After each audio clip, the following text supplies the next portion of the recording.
5th month இல்ல 7th month ஸ்கேன்ல single umbilical artery அப்படிங்கற அந்த ஒரு ஸ்கேன் ஃபைண்டிங்க பார்த்தோனே எல்லாருக்குமே ஒரு சின்ன பயம் வரும். சோ இந்த மாதிரி பேபிஸ்க்கு growthல அஃபெக்ட் ஆகுமா இல்ல வேற என்ன இஷ்யூஸ் வரும்னு பாத்தீங்கன்னா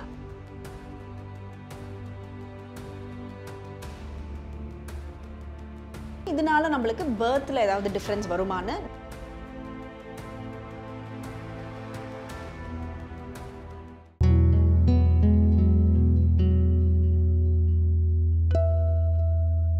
வணக்கம்.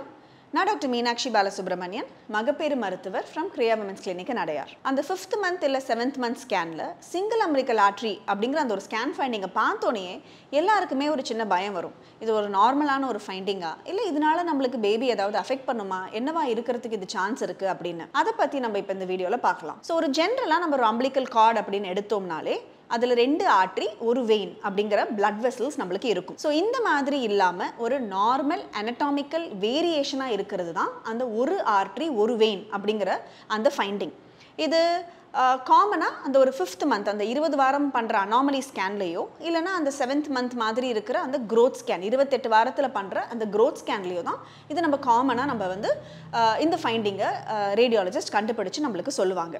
சோ இந்த மாதிரி அந்த ஒரு ஃபைண்டிங் இருக்கும் பொழுது பேபி எது அஃபெக்ட் பண்ணுமா அப்படினு கேட்டிங்கனா இது ஒரு நார்மல் வேரியன்ட். எப்ப இது நார்மல் வேரியன்ட்னா மத்த வேற ஒரு ரீனலோ இல்ல வந்து பாப்பாக்கு வந்து கார்டியோவாஸ்குலர் அதாவது ஹார்ட் சம்பந்தமாவோ இல்லனா வந்து கிட்னி சம்பந்தமாவோ வேற எதுவும் ஒரு அப்நார்மாலிட்டி கூட இல்லாம இருந்துச்சு அப்படினா இதுக்கு பேரு நம்ம சொல்றது ஐசோலேட்டட் நார்மல் வேரியன்ட் அப்படினு சொல்லுவோம். இத இல்ல பாப்பாக்கு மத்த அனாமலிஸோ இல்ல வேற எதுவும் இந்த மாதிரியான ஒரு உறுப்புகள்ல இஷ்யூஸ் இருந்ததுனா அது வேற மாதிரியான குரோமோசோமல் அப்நார்மாலிட்டியா இருக்கிறதுக்கான சான்ஸ் சில சமயம் இருக்கும். மோஸ்டா பாத்தீங்கன்னா இந்த single umbilical ஆர்டரிங்கிறது isolated normal variant, அதாவது ஒரு நார்மலான ஒரு ஃபைண்டிங்கா தான் நம்ம அத பாப்போம். சோ இந்த மாதிரி பேபிஸ்க்கு growthல அஃபெக்ட் ஆகுமா இல்ல வேற என்ன இஷ்யூஸ் வரும்னு பாத்தீங்கன்னா நார்மலா ஒண்ணுமே இருக்காது. இது ஜஸ்ட் ஒரு நார்மல் ஸ்கேன் ஃபைண்டிங்கா மட்டும் தான் இருக்கும்.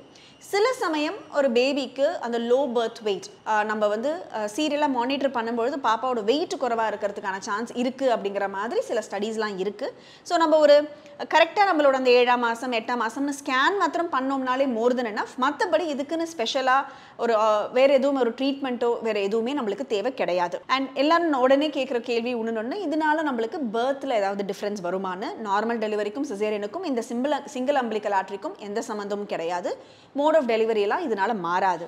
அதே மாதிரி பேபியோட ஃபியூச்சருக்கு குழந்தை பிறந்ததுக்கு அப்புறமா பாப்பாவோட ஃபியூச்சரும் இந்த சிங்கிள் அம்பிலிக்கல் ஆர்டரின்னு இருக்கிற ஒரு ஐசோலேட்டட் ஃபைண்டிங்னால கண்டிப்பாக எந்த ஒரு சேஞ்சும் வராது. அது ஒரு நார்மல் பேபியாக தான் வளரும்.